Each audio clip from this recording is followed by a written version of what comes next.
din salatinsa biliyan 70 a lokacin annabi ya ce masa daga yanzu ya daina irga salati ya dinga yi ba adadi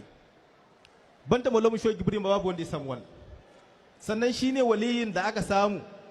yayi saukar qur'ani so miliyan 70 a rayuwarsa bai tsaya a nan ba sai da ya karanta saukar qur'ani miliyan 10 hadiya ga sayyidina abubakar kuma hadiya ga sayyidina umaru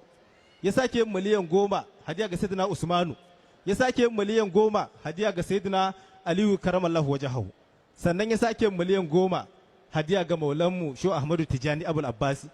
sannan ya sake miliyan 10 hadiya ga maulanmu sho ibrahim an ka hada zai baka kusan miliyan 70 din kenan maulanmu sho ibrahim shi kadai ne aka samu a halitta yayi wannan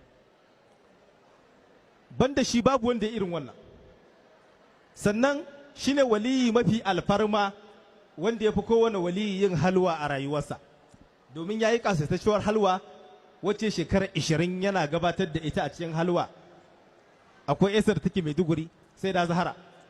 lokacin da ya haife ta ya shiga halwa ran da ya fito ya daura mata aure bayan shekaru 19 to ga tana ma tana zaune in ji abin nasari to banda wannan waliyin wa ka taba jayi wannan shine kadai waliyin da dukkan waliyai za su gaya maka sun amfana da rayuwarsa mu dauka babban kudi